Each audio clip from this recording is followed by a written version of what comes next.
Hello and welcome to the AVForums, a podcast for Monday the 8th of August, and joining me on this edition are Assistant Editor Steve Withers. It won't go in all the way. Audio Reviewer Ed Selley. I'm arguing its merits with a ghost. And Mark Botwright. That's my name. It is. We need to find you a title, I think, Mark, because, you know, Assistant Editor, Audio Reviewer, guest, and Mark Botwright. It's just Mark. Although today, on this podcast, you are our official podcast Mark. Yes, you are the one and only Mark. Mark. There's no ambiguity. You are the Mark.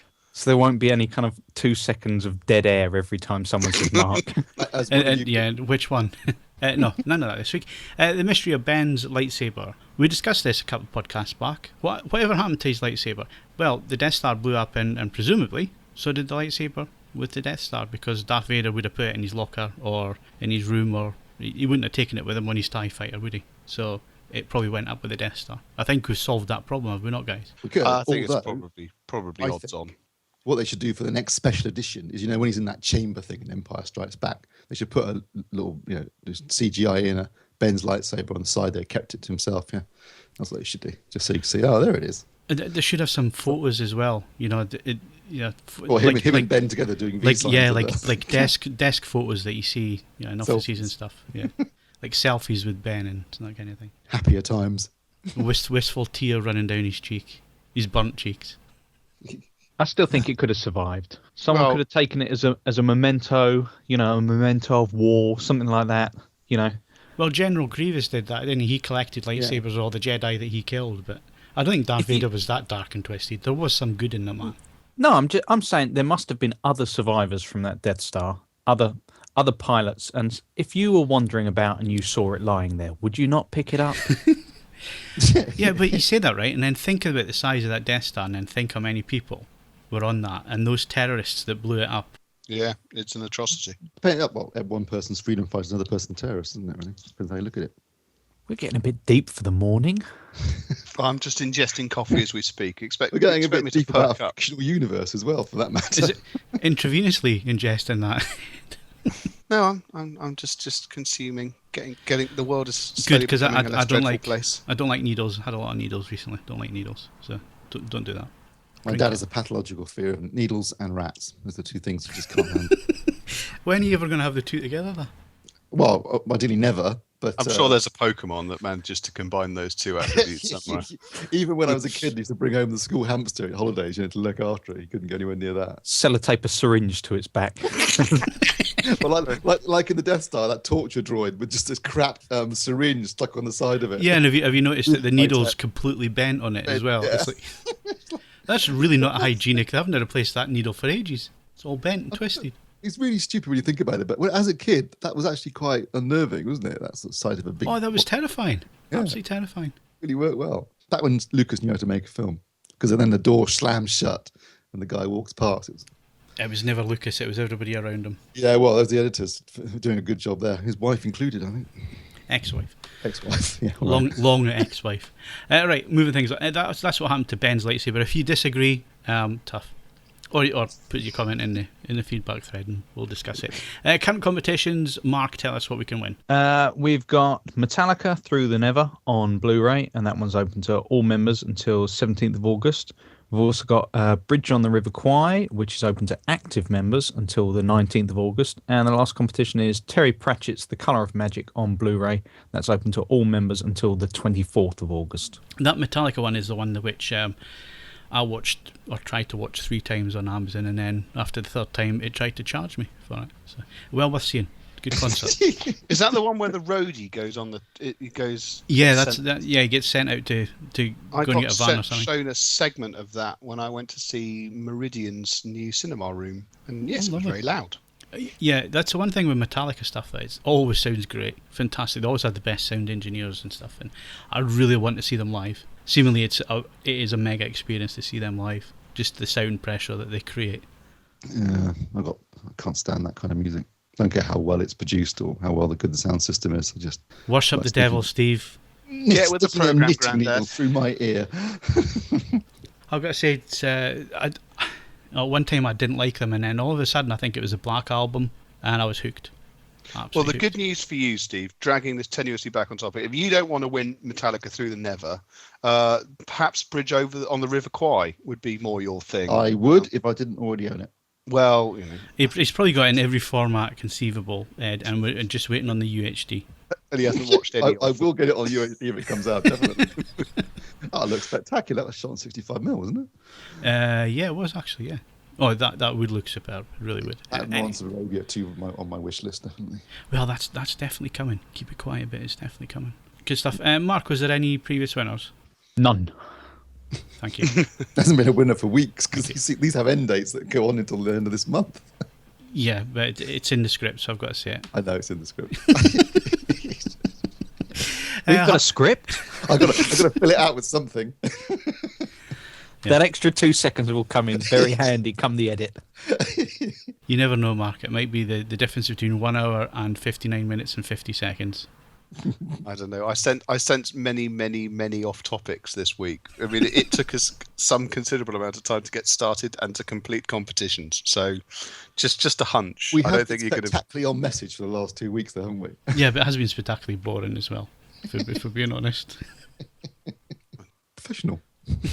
Is that what you call it? As close as professionals we're ever going to get. Right, moving on. Mark, keep your mic open because we're coming to you first. Xbox One S has been released. Tell us what an Xbox One S is. This is Microsoft's kind of revised Xbox One.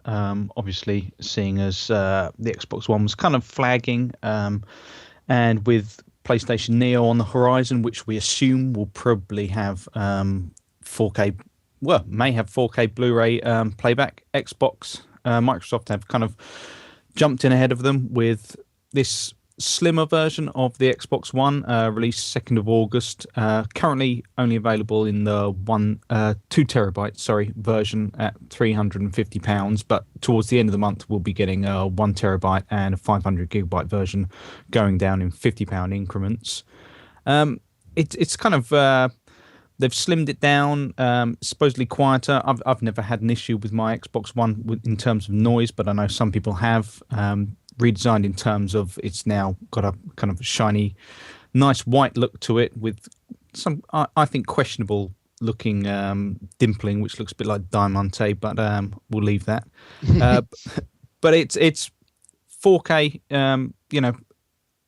HDR focused, UHD Blu-ray playback, and so it kind of offers a great kind of value proposition for people who are looking for a player, and well, that is good. It's good value because if you look at it, the Samsung player is just gone down in price. I think to 350 quid. It dropped the price, didn't it? Yeah, so it's 350 quid, and all you get's a player with Amazon and Netflix and that kind of thing. So if you're getting a games console and that capability, depending on how good the UHD capability is, then that's a bit of a bargain actually, and 2 terabits of storage as well. Yeah, and also, I mean, when it comes down to the 500 gigabyte version for 250, that obviously looks even better.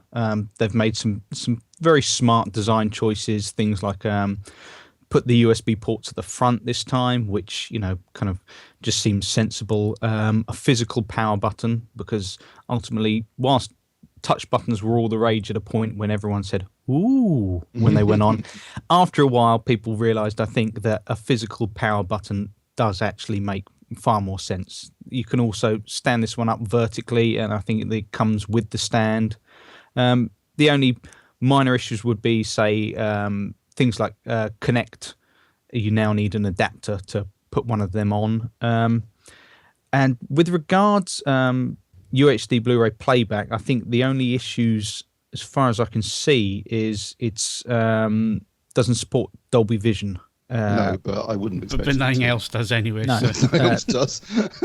No Dolby Atmos or DTSX. But beyond that, I think it's very much. So hang on. So why does it mean it doesn't support Dolby Atmos DTSX? Does it not output True HD and doesn't output not bitstream? Oh right, okay. So it's very much where it's positioned. It's the kind of value proposition. You've got a 4K set. The proper 4K consoles aren't here yet. You're looking to get into UHD Blu-ray, and you're a gamer. Then it just kind of, if as long as you like Microsoft consoles, as long as you like their kind of first party output, and you don't have some kind of gaming PC that, should we say, does so many of the functions anyway, it just seems like a very smart choice. As long as you don't want high quality audio. Yes, indeed. I guess something had to give at that price point, because you kind of wonder how Microsoft are making any money on those units. Yeah, it does seem like, particularly when you consider, I mean, the version that will come in at $250 seems like a hell of a good thing. That's really cheap. It's like you're getting a UHD Blu-ray player, and someone's giving you a free console with it. So very smart. Obviously, the most important questions here, and I know Ed's going to want to know these ones. I mean, can it rip SACD and DVD audio discs? Can it do all that? Can it rip vinyl?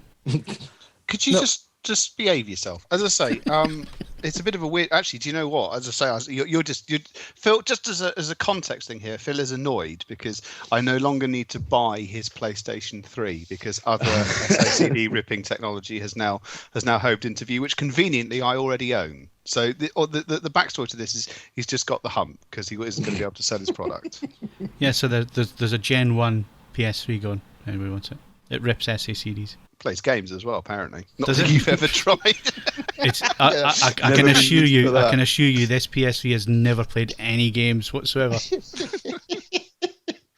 The controller on that thing must look pristine. What controller? There's a remote control. Imagine if you put a game into it, just come up on the screen as, what is this? What the hell are you doing? It must have about 10. Well, it must literally have about 10 years worth of software updates waiting to be do, isn't it? Take about 6 days. It probably has. I've never switched the thing on, so it probably has. You must have. You did at least use it initially as the Blu-ray player, didn't you? When you That was the whole reason I bought it. Yeah. Then you realised it was incredibly noisy. Well, it was that. Plus, it's a Region 1 machine, so it's a US machine. So. Yeah, I had a Japanese one when it first came out in 2006. Yeah, I'd be a bit probably 2005, I think. 2000. It was a long time ago. Yeah, it was. It wasn't that long ago, Steve. A decade ago. It's quite a long time. And yeah, it was really noisy, and I just found it using it as a player was a pain in the arse. So I ended up buying the first Samsung, the BDP. Did you? I bought the first Panasonic. I think it was the 360. I remember that. It was about 600 quid. Yeah, God, I think mine must. It was well over at least that much money. I mean, I bought it. It was from the States, so it was in dollars, but I think it was at least $1,000. I can't remember what the exchange rate was back then. Probably better than it is now. Yeah, and people complain now. People complain now that a UHD player costs them 350 quid. Yeah. They never know they were born, Steve. I know they're so lucky these days. Yes, well, there we go. That little trip down memory lane there, brought to you by people who have bought too much stuff. Had too much money and wasted it all. Hey, do you know what? I don't have anything like that. It's only the only reason my stuff changes because I feel like changing it. I don't suffer from the limitless and continuing obsolescence that you guys battle with. I had a trip down memory lane just the other day, Ed, because Pioneer sent through details of the new turntable. Yes, it is identical to an old SL1210. You would, if it didn't say Pioneer DJ, you would think it was a Technics 1200 turntable, and the thing is, it costs 350 quid, as opposed to Technics now asking $3,500. Yes, I mean it's going to be an interesting one, that, but yeah, as I say, there's lots more stuff entering the market. Do you want it for review? We could do. It's got a USB out for ripping your vinyl. Well, I can't say too much about this at the moment because it's more something I've been contracted to do for work rather than for review. But I've just been sent something in terms of vinyl ripping, which just put it this way, the game has changed again. That Sony we've just reviewed that I've just covered has pushed it to a certain point. This pushes it even further. Everyone else ought to give up and go home, frankly. So what? It's a turntable that plays a CD? No. It's really cool. It's a laser display. Oh, mate! I tell you what, that is due. Let's face it, that's due some form of research. It has to come back. I mean, the fact that reel-to-reel tape is now a big deal again. Laserdisc is just. Well, I mean, it has all the right components.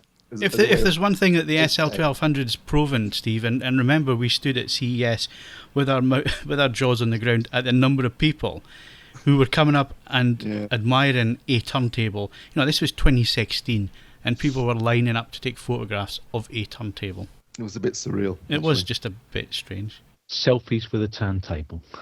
It was like that, actually. There was a throng milling around. But the thing was, everybody had their own story for it as well.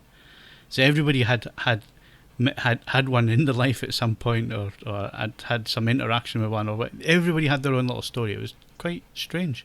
Not me. I've always lusted after a Riga myself. I think as I mentioned on the previous podcast, that was my dream. Yeah, but you're just a bit weird. So let's move on. The good news is that when Riga re-released the Planer 3, it cost £625, not £3,000. I mean, don't get me wrong, Riga will sell you a £3,000 turntable, but they didn't have the audacity. Let's leave it at audacity to. I would say cheek. Yeah. Definitely cheek. And at least Pioneer haven't got the cheek that Panasonic have, trying to rip people off like that.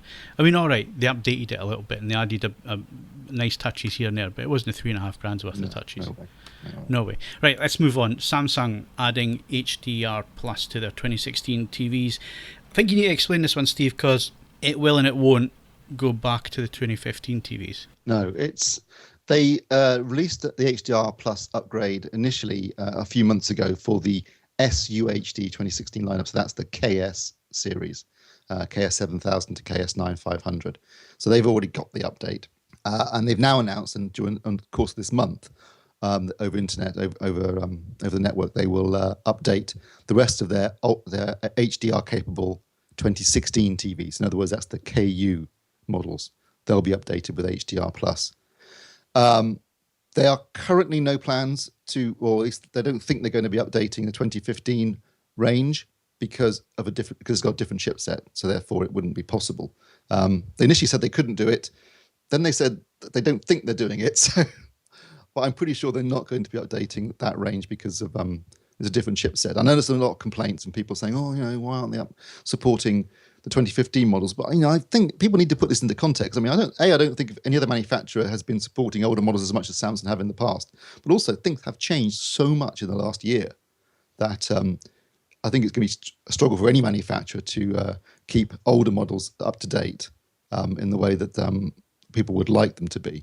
So at the moment, it's just the 2016 range. So all the KU and KS models are updated to HDR Plus, which is basically Samsung's version of. So LG have HDR Effect, Sony have HDR Remaster, and Samsung have HDR Plus. And what it basically does, it kind of boosts the gamma and the color gamma to give a fake HDR effect. Now, obviously, sometimes it can look, I think Mark was talking about this a couple of weeks ago, it can on occasion look quite good, and other times it looks terrible. I mean, at the end of the day, I, as a purist, would rather watch SDR content on a properly calibrated SDR setting and HDR content on a properly optimized HDR setting.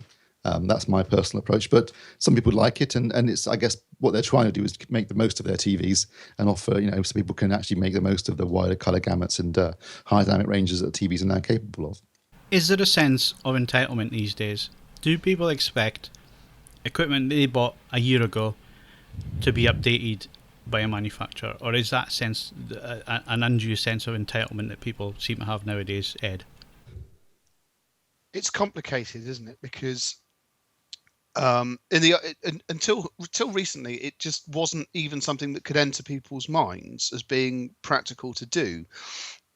I don't necessarily know if it's a sense of entitlement. It's a sense of slight confusion, in so much as when you've got, be it an AV receiver, be it a television, be it whatever, you've got the 2015 model and the 2016 model, and almost every single part of their hardware is, to all intents and purposes, identical. And you're looking at what is essentially software, sort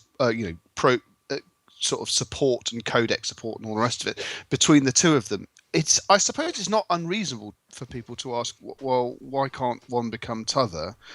But unfortunately, I don't think it's going to represent a sort of change in that actually happening, because, as we've noted, it does generally mean that that there are hardware changes in terms of the actual supporting sort of chipsets and infrastructure. You just can't see it, but it is going to be it's going to be a fairly understandable reaction from people confronted with two visually identical products, why one can be made to do something and the other one can't. Do you think firmware updates have added to the sense of confusion, because I've been standing with manufacturers at trade shows, speaking to them about something, and a member of the public has come up and said, when's the latest firmware coming for this AVR?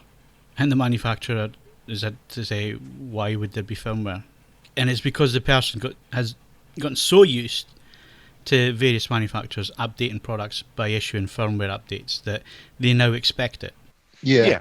So, but no, I just think, I guess we live in a world now where we're used to products being updated via firmware updates on a regular basis, particularly computers, obviously, regularly get that. And manufacturers often launch products and then they debug them, and there's minor updates being released quite soon after the product comes out in order to debug certain things. But then there's big changes. And people seem to think, a manufacturer can just suddenly change a product's performance, fundamentally really quickly. And of course, it's not that easy. They have to get a whole team together. It takes time, it costs money. And I think I do sympathise to a degree with people who bought Samsung TVs, because clearly a lot of them in 2014 and 2015 were sold on the basis of their Evolution upgrade kits. And Samsung did, for a period of time at least, honour that commitment. But I think the problem was that they moved to a new smart TV platform, Tizen-based operating platform. So that was one issue. Plus, obviously, now we're talking about different chipsets and different hardware in some of these TVs, which just makes it impossible to update them beyond a certain point. And like I said at the beginning, the thing is, things are changing so rapidly in the TV market at the moment in terms of technology, in terms of standards. I mean, standards are still in flux to a certain degree. We've already got things like dynamic metadata coming along soon, HDMI 2.1. I mean, there's still changes going on.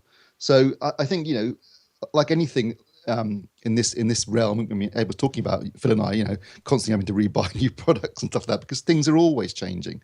And I think if you buy something, you have to accept the fact that might be out of date in 6 months. I don't think that's an uncommon thing in the modern world. Well, that's the thing. I mean, when you buy something, unless the promise is made at the point of sale, and certain companies will do it, they will say, like the DTS X upgrade is coming in 3 months, and we'll honour that. And it'll be a free upgrade. But unless that's stated at the point of sale, then certainly the way that I think is that, well, I shouldn't expect anything else other than what it is that I am purchasing at that moment in time, and the features and options it comes with at that moment in time. Yeah, absolutely. I just think if you buy something, that's what it does. And maybe things will be added. So I'm assuming, people who maybe bought a KU model this year perhaps weren't expecting an HDR Plus update, but they've got it. So Samsung have managed to filter that down through their entire 2016 range. I think that in itself is quite impressive. But, if you buy something, just accept the fact that it may not be state of the art in 6 months' time. That's just the way the world is at the moment. I mean, that's the way everything is these days. Things are changing constantly and being evolved and adapted. And I still think, people keep asking the question, what about Dolby Vision? Will that be updated on this TV? And again, it's the same thing. No, it's a different chipset for a start. Plus, manufacturers don't necessarily tell us what their plans are in terms of updates or new features. So we don't always know. I mean, sometimes we do, but we don't always know. So I think, if you buy a TV now, I think we said this in the previous podcast, it's a lot changing at the moment, a lot happening. So if you don't need to buy a TV right now, I probably wouldn't. I'd wait. Yeah. See what happens at CES, see what happens for next year. A lot is doing your homework as well. Yeah. And I think that really is important these days if you're looking at a product, is to read as much as you can. So go and have a look at our reviews, but don't just base your purchase on our reviews. See what owners are saying. See what people who have bought the product are saying. Have a look around, see if there's look at when the manufacturer normally introduces new kit as well. That's always important. Try and figure out, if it's a Panasonic always replace their stuff end of February. They always do their convention, and then what's coming end of February. So if you're looking for a TV in January, you don't go and buy last year's Panasonic. If it's a Panasonic, you won't wait till the end of February. So it's about doing your homework. It's about learning how the market works and that kind of thing. It's the same as, Ed, I suppose, if you're going to go and buy a car and there's a facelift model coming along, you don't want to go and drop 40 grand on the pre-facelift. You want the facelift. No, you do want to go and organise. If you're going to do that, you want to negotiate a substantial discount. Yes. What Steve's speech there, I largely agree with it. I would say that at the moment, screens in particular are in a very awkward position. Yes, it is not unreasonable in any number of categories to buy something and there is, a chance that the game will change and you will be looking at a degree of obsolescence.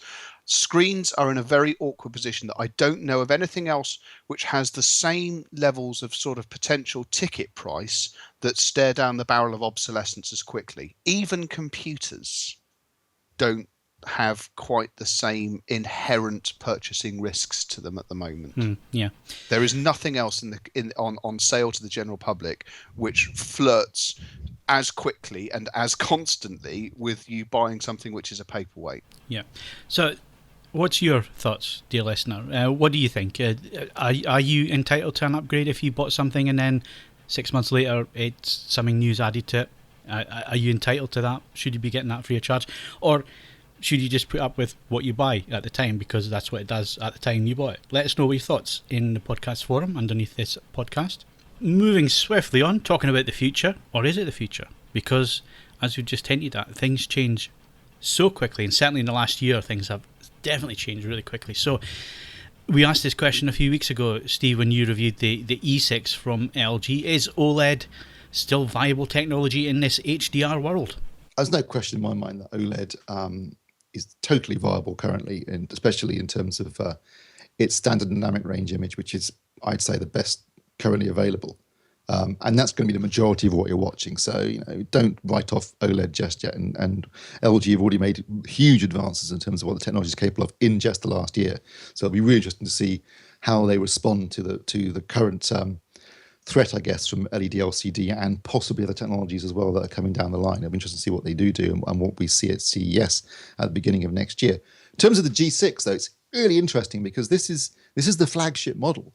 65-inch G6 costs 6,000 quid, basically, and the 65-inch E6 only cost you £5,000. So it's £1,000 price differential. So you're kind of wondering, why is this £1,000 more expensive? Is it better picture? Is it what? Is it something different about it? And LG have said, that in terms of the panels, they're identical, the E6 and the G6. And the interesting thing is, in the review of the sample that I got sent, I'd actually say it wasn't as good as the E6. Certainly its out-of-the-box performance wasn't as accurate, and it had a few bugs in terms of the software when I was calibrating as well, neither of which I had issues with on the E6. Also, bizarrely, and this is really weird, on the E6, all 4 HDMI inputs can be set to turn the deep color on for wider color gamuts from HDR, UHD content, whereas only HDMI 1 and 2 can do that on the G6. This is the flagship, don't forget. For some reason, it only does 2 out of 4 and not all 4. And on the sample that I had, it wouldn't accept a signal higher than 30p, 4K 30p. It should do. The HDMI inputs, I checked the EDIDs, they are capable of that. So I suspect that's a bug in the software, either a fault on the sample that I had or a general bug. I don't know, but they definitely should do. It definitely wouldn't. If I sent it anything higher, so if I sent it 50 or 60p, it just wouldn't accept the input. Don't know why. That was very weird. So in that sense alone, you're thinking like, well, this is supposed to be the flagship. So what's going on here? What you're paying for basically is a sound stand, a bigger sound stand, and as far as I can tell, that's about it. A bit of bling on the design and on the remote control. And is it worth an extra £1,000? Absolutely not. I think you said it a couple of weeks ago, Phil. The E6 is the sweet spot. It absolutely is. In terms of performance, if you want flat screen and 3D, then you have to go E6 because the B6 doesn't have 3D, and obviously the C6 is curved. I can see absolutely no reason why you would spend an extra £1,000 on the G6. Absolutely none whatsoever. I would get an E6, no question about it. If you're looking for an OLED TV right now, you should be looking at the E6, either the 55 or 65 inch. Obviously, there is no 55 inch G6. It's 65 or 77, and that's like 24 grand, which is just crazy money. So, disappointing in a way, but it is interesting how, I assumed there would be some differences or some improvements, or there would some way of justifying the extra £1,000, but not at all, really. Well, you're getting that fancy soundbar, and that's it. It can twist. At least it can twist. Yeah, that is kind of cool. But I think anyone buying a £6,000 television is not going to be using the soundbar. There's that age-old thing, isn't it, about when you're buying big screen, expensive TVs, you're almost certainly going to be using some sort of outboard audio solution. Or are you? Well, I don't know. I don't have any data to support that either way. I've got to be honest, Steve. I don't know. Because if you're a Premiership footballer, Yeah, there's always that, the Premiership football or the custom install market or someone who doesn't care about sound and just wants a TV. And maybe that's the case. But I still think it would be, it makes sense to me. I know maybe the reason they don't do this is because they have to retool production lines, etc. But why don't manufacturers offer the option of just the monitor, just the panel itself? Because that way, if you don't need all the weird thing I was talking about last week, I think it was the DX802, where you could take the frame off, disconnect. Well, you see, that reminded me of the Pioneer Kuros. That was, you bought the panel. It didn't come with speakers. You bought side speakers if you wanted them, or you bought a sound bar that went to the bottom. So you had two different options there. You could buy different stands, so you didn't necessarily buy the one type of stand. I think it was 2 or 3 different types of stands with the Kuros as well, if I remember correctly. And again, that all depended on where you wanted to put the speakers and so on. So you could run it as a monitor with no speakers at all, or you could put them on the sides or at the bottom, or design it whichever way you wanted, which I think is somebody that was, and it was buy-up options as well. It's selling options for retailers to up the sale as well. You bought the panel and then you added the speakers and whatever, and it added extra cost to it, so which was great for retailers as well. I think it had a cracking way of approaching it, but maybe that costs too much to implement nowadays, and maybe it's just too much hassle that people just want to go in and buy a TV. Didn't work out so well for Pioneer, did it really? Well, there were other factors. There were a lot of other factors. Lots of other factors. Lots of other factors to that one. But I still think that approach, in terms of where they were pitching that TV as well, was perfect for that type of market. Because, like you say, if you're a home cinema buff, you bought a 65-inch without the speakers. Yeah. I think if you look at OLED, yes, you can say there's always the footballer aspect, but I think most people buying an E6, for example, a lot of them are going to be AV4 members, a lot of them are going to be enthusiasts, a lot of them are buying it for the picture quality, and I don't think anyone's buying it for the soundbar.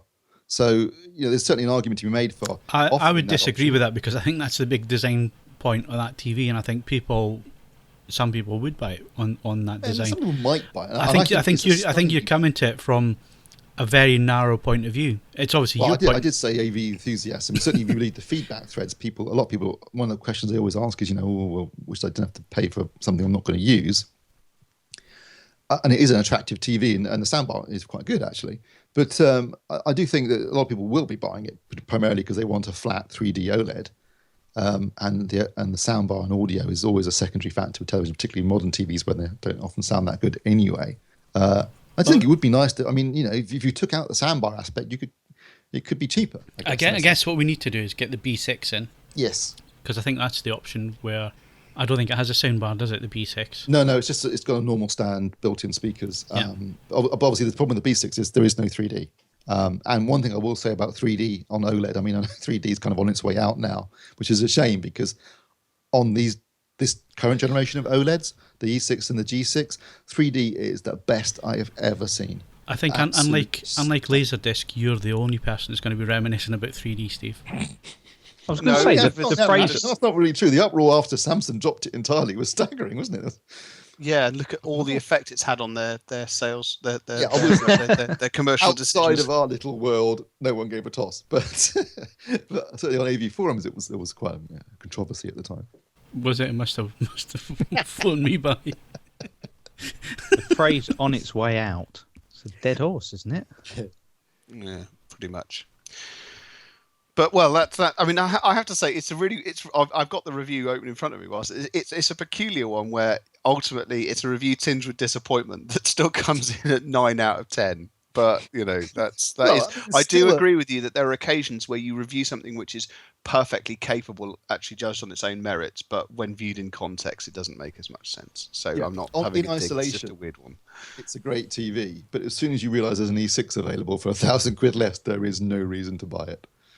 And that's why I say in the conclusion, it's worthy of a recommendation in terms of performance, but why would you buy it? Why would you buy it? I don't know. I certainly wouldn't. If it was my money, I'd definitely get the E6 if I was going for an OLED TV this year. Would you? I still, at £4,000, I still think that's, personally speaking, if it was my money, it's still a bit steep. I'd be putting. If you're looking for value for money, Panasonic could just drop the prices on the DX902. You can pick up the 58-inch for less than £2,000 now, which is crazy value. Yeah, well, that is a stonkingly good. That's probably where my money would go. Stonkingly good telly, and that is just insanely cheap for what you're getting. 58-inch screen size and everything else. It's just wow. but I still don't have under £2,000. Yes, I'm £2,000 out of your pocket. Right, moving on. Talking about expensive bits of kit. Simaudio. Yes, it is. You're right. £2,800 is a lot of money. Although I stress that you can buy this in the confidence that it isn't going to be a paperweight in 12 months' time. So, do look at it that way. Also, the Ace, it's the first all-in-one system from Simaudio, and it does an awful lot. And if you look at what it would cost to do those same functions using separate Simaudio equipment, that would take you well over £4,000. So, it manages to get a lot done at a comparatively, judged by the standards of the brand, reasonable price point. And do you know what? It is seriously good. I spent a reasonable amount of time with it. And ultimately, if you read the review, it comes down to me bickering about the fact I don't like how the app works. Otherwise, it is we talk about what people are looking for in audio. If you want to hear what's on the recording with pretty much nothing added to that by the electronics themselves, this is an absolutely sensational piece of kit, because it does that across its digital inputs, its streaming, and its analog inputs, and it's just a really impressively transparent and capable piece of kit. I think it's built like a lorry. I think the thing that people will be looking at, though, Ed, is the all-in-one aspect of it and the price. Yes. People are used to buying, maybe spending $2,800 on a separate, Yes. separately, whether that's a music streamer or a turntable or whatever. But an all-in-one system at that price, I think people are going to have issues with it. I think yes, that's fair. But I would counter that over the last 10 years, it's been a category which has steadily become a significant part of what dealers in the UK and in Europe are offering to customers, and that it's finding traction. And furthermore, I have to say I've had demonstrations not just of I've played about with the Ace at home. I've played about with some of the Name all-in-one systems at home, and I've had other demonstrations from Lin and the new Musical Fidelity all-in-one as well. You can judge them in comparison to separate equipment at the same price, and broadly speaking, they compete. And the only difference is one of what you choose to do in future. Going back to the what is seemingly the overriding theme of this podcast, and whether you're going to churn and upgrade and things like that. Yes, if you suddenly want to change the amplification, you're a bit limited. I mean, so much as the amp's built in, you can add a power amp, but then you've still got another one hanging around. You lack the ultimate flexibility of a separate system. But this might be a slightly contentious statement, provided that the feature set of some of these all-in-one systems is what you're looking for. They don't actually now give anything away in performance terms to comparatively priced separate systems, and they take up an awful lot less space whilst they do it. And if you're dealing with companies like Simaudio, like Name, like Lin, where they've got all of the hardware developed for other products, and it's something that they've generally done in-house themselves, everything hangs together in a really nice and cohesive way. If you've become used to, some of the sort of control interface points on modern televisions, on other devices, this is going to be two-channel audio that's entirely familiar to you in terms of just how slick and cohesive and how well it all hangs together. And that's obviously not something you can necessarily do if you're pulling together lots of different brands worth of equipment. Okay, I think we need to get another opinion here. I'm really interested in what Mr. Botwright thinks. My thoughts are, talking about like the TVs and the markets there, I do think that once you start getting to that price point, then people do prefer flexibility. I think, these things, they offer a very, very competitive price for their performance, and we always see this with decent all-in-ones, but ultimately isn't part of the pursuit just about that upgrade path? Isn't it about the kind of mix and match nature of it as much as anything else? Is there really that big a market for people who want something that is almost like a fixed point for them. That is a kind of a solitary purchase, that they project for, maybe like the next 5-10 years, and that's it. Well, I think I mean, based on experience of visiting and talking to dealers in the UK and so forth, I think they wouldn't want to rely on them solely, but I think they find it's a useful extra addition to portfolios and so on and so forth. And as I say, when it comes to what they're, the Ace is comparatively low powered by the standards of some of these things, but I can assure you it has absolutely had no trouble at all driving a fairly insensitive pair of neat floor standers, which in themselves are, well, just when they finish production with 3,300 quid or whatever. So it's not that that's a particular limiter either. They are, as I say, if you are looking at just, you want great hi-fi and you can't be bothered with mixing up this with that and what's going to work under these circumstances and how many plugs is that going to take up, I can assure you that for that sort of £2,500 to £3,000 point, yes, as I said in the conclusion, I could probably assemble you a collection of equipment that did most of the same things at the same price and was offered either equivalent or greater performance, but it's not going to be as neat or as cohesive a piece of a kit. So I think it has definite merit in itself. I guess it's kind of akin. Sorry. I was just going to say, I guess it's kind of akin. We have this kind of conversation all the time with regards to people building their own gaming PCs or people buying one off the shelf. Correct. The criticism is always, well, the value of the one that's on the shelf, I could tailor you one that was better to your needs, or I could find something that was more, specified to you, or at a cheaper price if you make it yourself, or this, that, and the other. And yet the business of someone else making it and giving you a box that works perfectly as it was intended for a given use is still there, and it will continue to be there. I think there's definitely merit in that. So what do you think, dear listener? Is it something that you're interested in, an all-in-one at that price point, or are you more towards a separate system and being able to upgrade and move along when budget allows? Let's have your thoughts in the podcast forum underneath this podcast, and we'll be back in a second with movie news.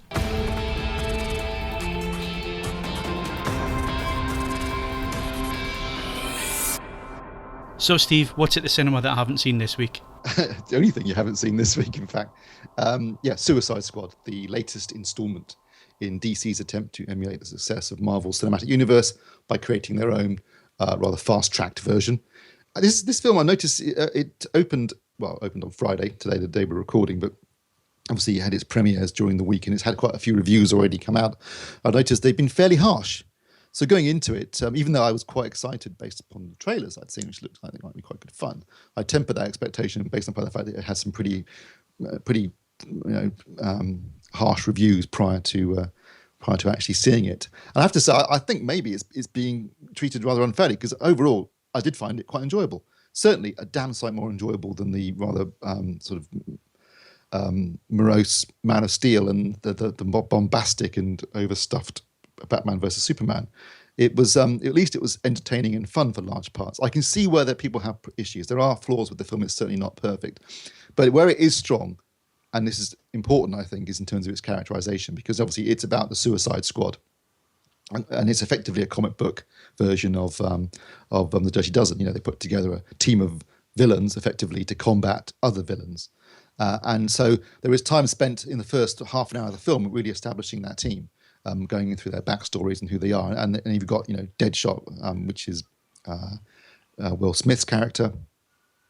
You've got Margot Robbie, who absolutely kills, and pun completely intended, the role of Harley Quinn. She steals every scene she's in. She's fantastic, and it's going to make her a huge, huge star, I think. Now, Steve, as you're explaining this is where I have no context whatsoever as to what Suicide Squad is and who these characters are. They are basically a bunch of DC villains, effectively. So Harley Quinn, for example, is the girlfriend of the Joker. And the concept is that they take these various villainous characters, put them together as a team, and use them to fight other villains. Because, I mean, the film sets up the premise at the beginning where it says, Superman was a good guy, but what if he'd been a bad guy? How do we combat what they call metahumans, in other words, superpowered people? how do we combat someone like that if they aren't a good guy? And so their plan is to put together this team of villains. So they spend quite a bit of time, obviously establishing the backstories of these characters and putting them together. And I think that's the bit I really enjoyed. It was really good fun. Where it started to diverge and become less interesting was towards the end, when it kind of the villain and the main mission, if you like, of the film. I mean, this is a team on a mission film, as Dirty Dozen was. So really, the mission needs to be good. And I felt the mission itself was disappointing. So that bit, the second half, let me down a bit, and towards the end, it fell into the usual thing of citywide destruction and them battling faceless hordes of enemies. The normal DC third act. Yes, exactly. Yeah. They don't seem to have learnt their lesson. I think they kept the mission more specific and more small scale. It would have worked so much better. But because up to that point, they'd done a pretty good job of building the characterization up, and I think the performances are great. Like I said, I think Margot Robbie is absolutely fantastic as Harley Quinn. You've got Jared Leto playing the Joker. Now, his take on the Joker is very different from previous versions of the Joker, but I guess he had to go in a different direction because he was never going to top Heath Ledger's Joker. So you just don't want to go there. You want to try something very different. So, I mean, he comes across a bit like as a sort of tattooed maniac, completely psychotic pop star a lot of the time. But it's a different take, but it works in my opinion. And he's in it a lot more. I mean, he's not in it a lot, but he's in it more than I expected him to be, actually. And there's a couple of nice little cameos in there too from other DC characters. So, like I say, it builds well. It is entertaining. It's certainly got some laughs in it. It's a lot more fun than the other two have been so far. And I enjoyed that aspect.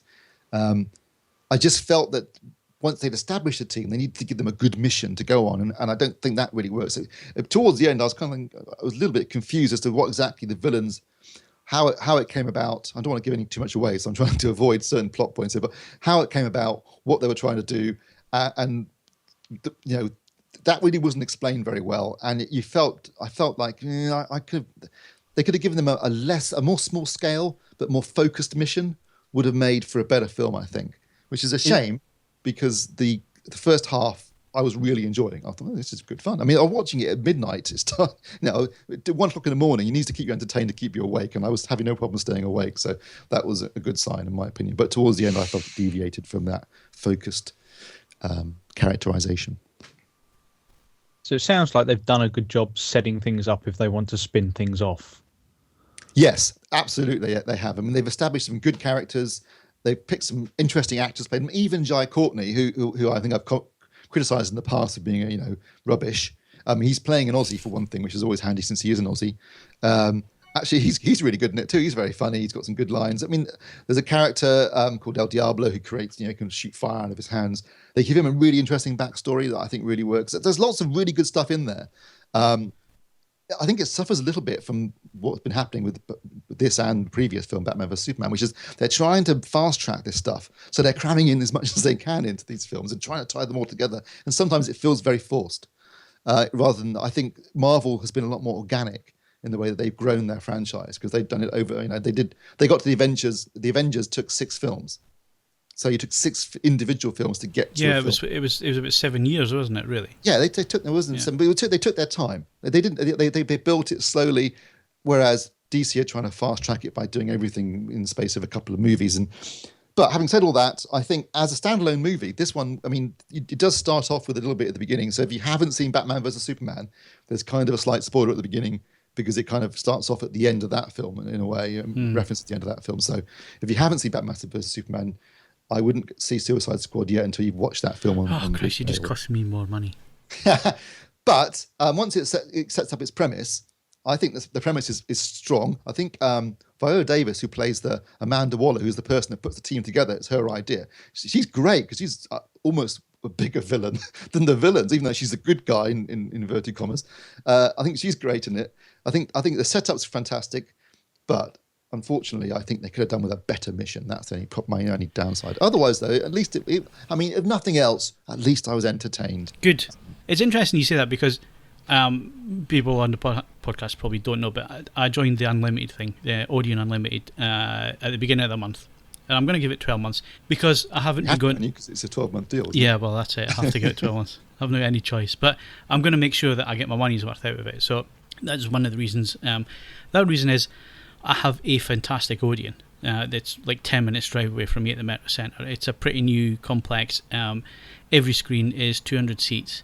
So they're all big screens. They're all excellent. They're all digital projection. They're all immersive sound. Every presentation I've been to has been excellent. So that's 4K projectors in that. yeah. So it's all spot on, and it's got an IMAX screen.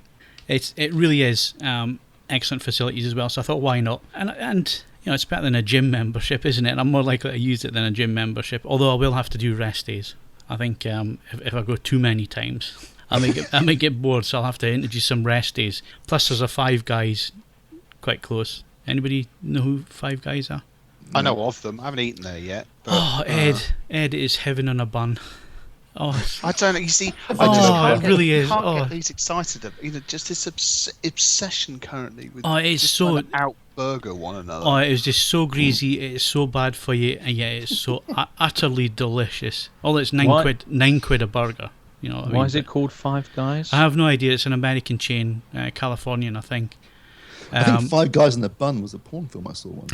Oh God.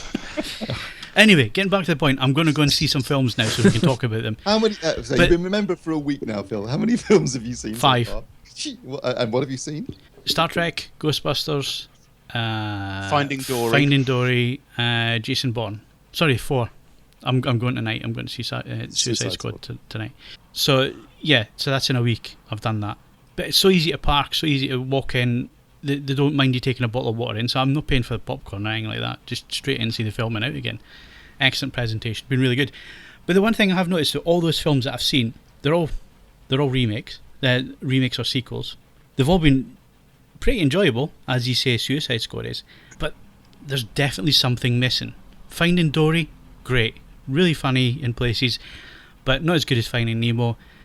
Same location. I won't give away where it is, but same location didn't work. There was no threat. I know it's a kids' film, but there still has to be some sort of threat. They managed to sneak in a sneaky little alien homage, didn't they? Which is quite weird in the middle of a kids' movie. It's reference to Alien. Yeah, there was a few bits that were like that, but I was the only one laughing, which is. But yeah, there was no threat. There was no like, is she, isn't she? And the thing was the emotional impact part, where you're supposed to feel emotion. For Pixar, I thought it was pretty off the mark, to be honest. It didn't have the impact that it should have had. I won't spoil it for people, but it just didn't have the payoff. Jason Bourne, it was a Bourne movie. It was identical to every other Bourne movie. Yeah, I saw that last night, and it was, having watched the other 3 earlier in the week in preparation for this, it did feel like I was watching a greatest hits package. That's exactly what it was. Don't get me wrong, it was enjoyable. It's well done, isn't it? I mean, that car chase, top draw. That car chase, probably one of the best car chases I've seen. Yeah, and it is. And I know that, and like you, we know that part of Vegas really well, don't we? And I think we need to reenact that in January when we're over for CES. And again, I thought the same with Star Trek Beyond. Absolutely fantastic in terms of episodic feel, comedy. The emotional impact of the characters paid off this time. It wasn't as forced as Into Darkness. They let it mature and grow, and it worked really well. But again, it just felt like it was missing something. And Ghostbusters, I didn't think there was much of a plot to hang a film on, but what there was, I think the characters and again the chemistry far outplayed the actual story. Yeah, and it was again enjoyable, but it just seemed to be missing something. Well, so you've come to the conclusion after a week of watching films that modern films are a bit meh. You've got a year's worth of cinema visiting to watch a great deal of already it started where I'm watching the trailers and thinking, oh, that's going to be crap. I'm going to have to come and see it. See, I think you're going to... Welcome to my world. Yeah, you're heading into kind of like movie fatigue now, I think. You know, you should have a decent rest in between these films. Yeah, that's what I'm saying, Mark. I'm going to have to build in rest days where I do not go to the cinema.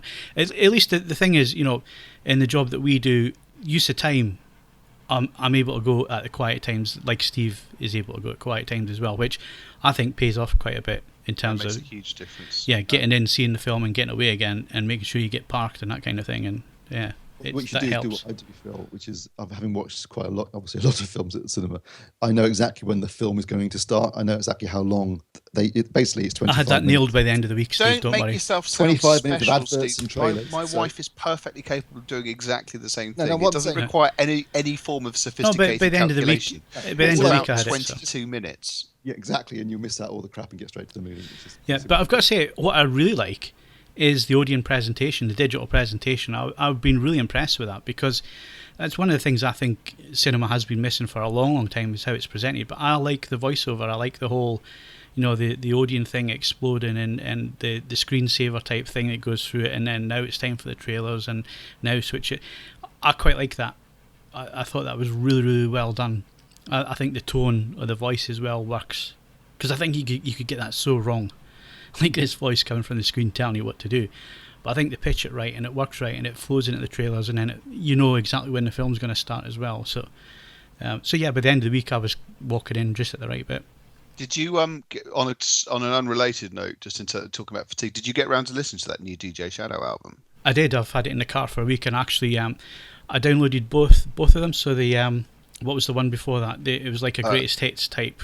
Reconstruction, I think it was called. Yeah. I've ended up listening to Reconstruction more than I did the new one, but the new one was good. Oh well, I say I've got the vinyl of it now. It is so fantastic. It'll be so much better on vinyl, Ed. It'll be fantastic. It'll have the pops in the right places and the crackles. Oh, you leave it. It's just fantastic. As I say, I haven't had. I was supposed to go to the cinema this week. In the end, I didn't. Couldn't be bothered. But more lovely records keep turning up all the time. Had to get another shelf unit cleared, and more records coming in. I bought an Ultra HD Blu-ray from HMV. So the first time I've ever walked into a shop and bought a UHD Blu-ray. What did you get? Independence Day. Oh, okay. Did you get the standards? Did they give you the standard speech? Now, sir, you know this won't work in a normal Blu-ray. Yes, yes. I had, Did they do that? He asked me 3 times, and I said, I have a UHD Blu-ray player and I have a UHD projector. Thank you very much. But he's also got the Blu-ray in there anyway, so... To be fair, yeah, I know. But he said, on the third time, I said, yeah, I know, mate, I know. He says, I've got to ask, mate, because he says, people keep coming in and buying them and then coming back and replacing them 2 days later, so... In the same way, when last time I bought records at HMV, it's like, would you just take 2 minutes to fill in a questionnaire so we can get some information? And it's like, the best one was how much have you spent on your equipment so far? And the fourth and final box was £1,000 and over, and it's like, I'm afraid this doesn't get anywhere near where yeah, there should be boxes that's too much. So I was in the Sainsbury's on Wednesday, and they got quite a sizable vinyl selection. I have to say, both Sainsbury's and Tesco's, it's all breathtakingly cynical. It's here's something from the 1970s repackaged. Oh yeah, there was what's going on. I will say that actually I've been pleasantly surprised by HMV's. I've got to say, I had to check the date when I walked in, because I haven't been in HMV in a long time.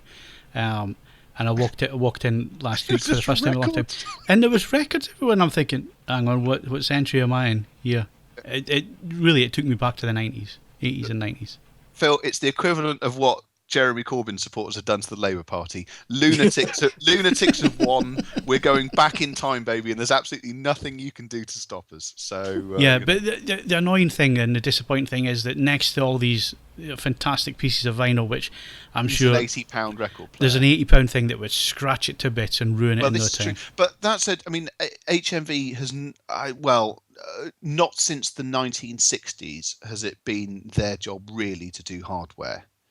I mean, don't get me wrong, we still have huge structural problems in terms of selling hardware to and you're right, we're now counting down the days until there's a good solid degree of implosion in terms of where we are at the moment. But I take a much more nihilist view of this. If at the end of the inevitable pop, we have more people on board with vinyl than we did, say, in 2006, which I think is a pretty low bar to set, then on balance, I think we had a good run, and we're all set for another 25 years of guerrilla existence. Suits me down to the ground.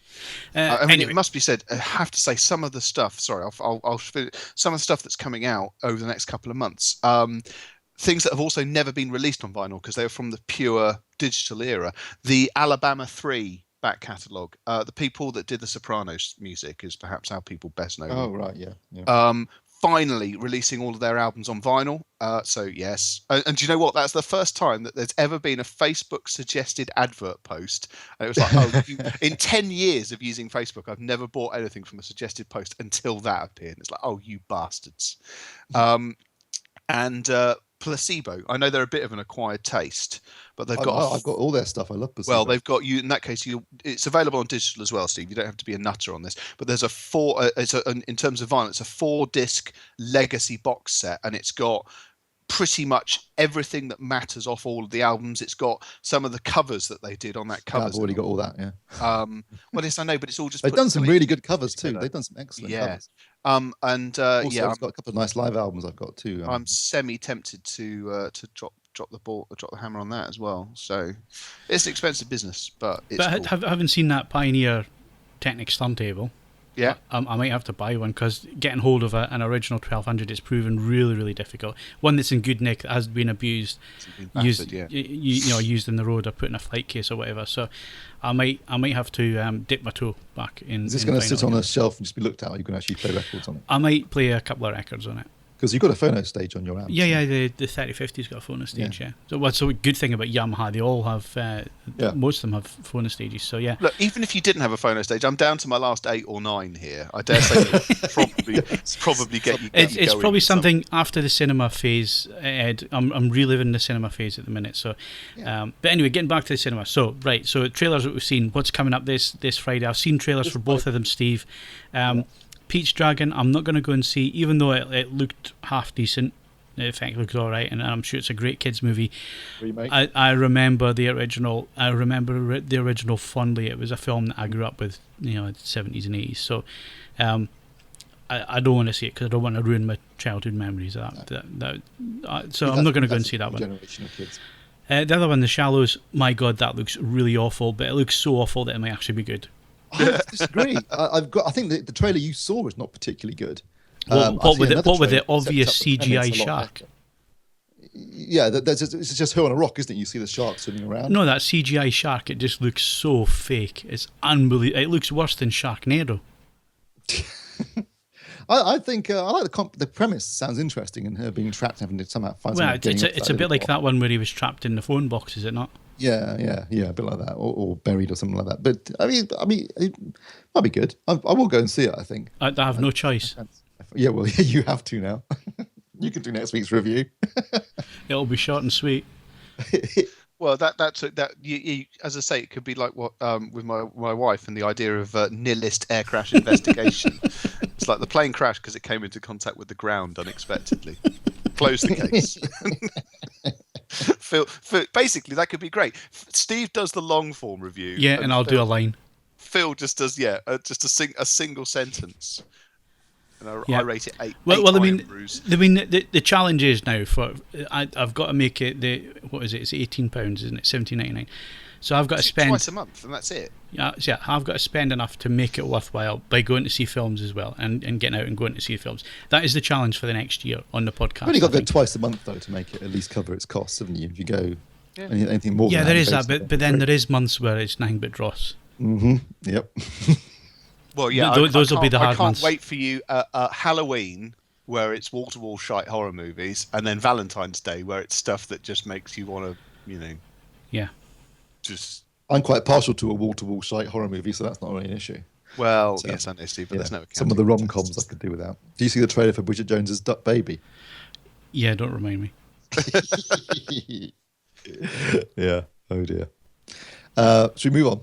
Yeah, well, Star Wars news. We'll do quick Star Wars news before we've got Blu-rays. New fighter was shown. The U-Wing, there is a still from it. It was seemingly in some artwork as well, which was shown last year when Rogue One was announced. And it's a still from, it looks like Yavin Base, and it looks like quite an expansive shot of Yavin Base, actually. It looks really nice. But it's just a still from the trailer, which we've yet to see. Don't know what's happened to this trailer. Don't know what, isn't it? I'm trying to think what a big upcoming Disney release would be that they'd stick it in front of. I guess Pete's Dragon is the next big release. Maybe next week. Don't make me go and sit in that just to see if the trailer's there. You can watch it online. I've got to say, U-Wing sounds an awful lot like U-Bend, so I'm not sure that's going to be... Seemingly it's a troop transport. Doesn't look like it in the images. No, it doesn't, but the wings move as well. So it's a U, but then sweep back for different configurations, seemingly. And underneath is the troop bay where it can hold, I think, 18 to 20 troops. And there's a side gunner. I just Which love the fact kind it of have air intakes. no, there's a side gunner and there was a space monkey, wasn't there, Steve? Space Monkey, yeah. With Space Monkey hanging out the side with a machine gun type laser weapon, so that could be the inside of that ship that we saw. Yes. Oh dear. I've got to say, I'm happy to wait until where are we now? No, you're not. You're a big fanboy. December. 4 months, and it'll be revealed. So not long. Is that all it is? Jesus, where's this year gone? I know. EFA's soon as well. We're going to have to talk about that next week. Anyway, moving on. Blu-rays. Eddie the Eagle, The Killing Joke, Criminal, and Midnight Special. Any of them worth seeing? I actually watched Criminal yesterday in anticipation of this podcast, and whilst it is eminently silly, I thoroughly enjoyed it. Actually, it's got a hell of a cast. It's got Kevin Costner, Tommy Lee Jones, Gal Gadot, who plays Wonder Woman these days, Ryan Reynolds, Michael Pitt, Gary Oldman. It's kind of like if you remember Face Off, where they took someone's face and swapped them around. Well, this is where they take someone's memories and put them in somebody else. So it's a bit silly, but actually I found it quite enjoyable, and the action was quite good, and the performances were fun. So that's worth seeing if you haven't seen it. Midnight Special I have not seen, but apparently is very good. The Killing Joke is the animated version of the famous Alan Moore comic. And Eddie the Eagle we discussed last week, actually, didn't we, when we talked about the Olympics? Yeah, and Simon's review will be up on the site by the time you listen to this podcast. So go and read that. Right, TV-wise, you finally got around to seeing Mr. Robot. What did you think? I'm really enjoying it. I'm 4 episodes in, but I'm loving it. It's excellent. Really good. Yeah. And if you haven't seen it yet, I cannot recommend highly enough Stranger Things. Yeah, that's next week. It's a love letter to 80s movies. It's got a properly bitching soundtrack. I will give it that. I've got to say, I've listened to the playlist that was on Tidal, which is inspired by it, and that got me inspired to actually go and watch it. So I'm gonna get Mr. Robot finished, because like you, Steve, I think I'm on episode 6, and I have been for the last few months. So I need to get finished. There's only 4 more for me, so I need to get that finished off. Probably get that finished off over the weekend. I've got a BenQ projector in for review, so it's an excuse to watch it on that. What services are these on? Stranger Robot Things is on Amazon. Netflix. Yeah, but it's also appearing on terrestrial television these days as well, isn't it? Or not terrestrial television. Certainly, I looked at the Sky Guide. It appeared the other day. I think it's on Quest or something like that, isn't it? Or yeah, I think it's in HD on something. So. It might be Universal, can't remember. Yeah, but fantastic, absolutely fantastic. I'm sure Stranger Things is. I mean, it's basically the best Steven Spielberg movie never made. That's the best way of describing it. It's what it is, and it is superb. Well, even my mother was raving about it when I was up there last week. She'd watched it and was raving about it. It's only 8 episodes long, so you can basically binge that in a day, easy. And does it have a? That's what I did. Does it have a kind of culmination? Does it have an ending, or is this something that's no, absolutely, it's a finite story, and with a bunch of kids, imagine things like It and Goonies and Super 8 did a similar thing in that kind of homage of that period. Super 8, fantastic film, but terrible final third.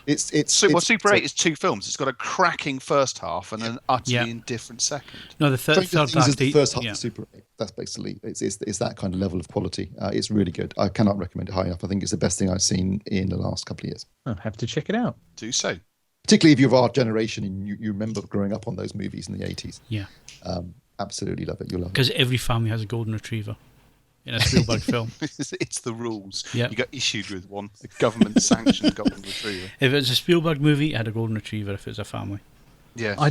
I do like watching the occasional daytime TV ad break just to see if I can guess who the target market was. Just because it's, have you planned your funeral? Do you have trouble getting upstairs and school songs? Yeah. Did you know it's going to cost you £7,000 when you die? Well, doesn't bother me. I'll be dead. Basically, the adverts to tell you who's watching that program you're watching. So if it's all about Tampaxes and chocolate, it's a women's program. And if it's old people's programs, like anything on 5 Star, all those cop programs, my dad watches all that stuff all the time, and I think their average viewing age must be about 75, judging by the adverts they stick in the middle of them.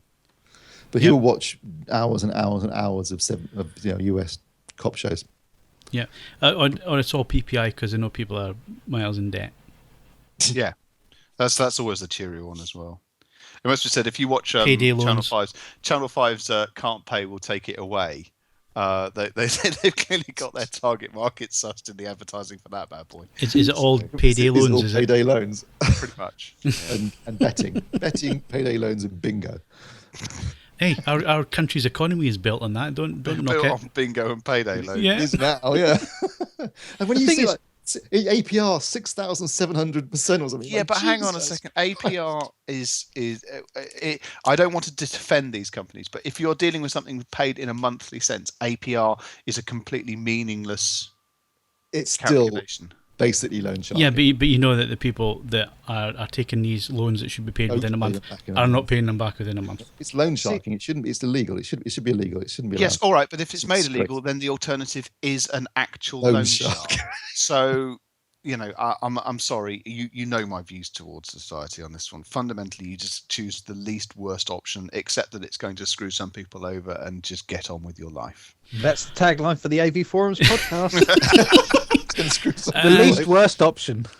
Yeah, that's it. That is us in a nutshell. Thank The you, least Robert. worst option. And on that bombshell, that is it for this week. My thanks to Steve Withers, Welcome to the planet. Ed Selley, So I'm alone. and Mark Botwright. This council has been disbanded. Don't forget, you can follow us on Twitter and Facebook, bookmark AVForums for latest reviews, news and videos, and of course leave us those 5-star ratings on iTunes, and we might or might not read them out. It's up to you. Leave us something good so we can read it out. I'm Phil Hinton. Thank you very much for listening, and we'll see you again next week.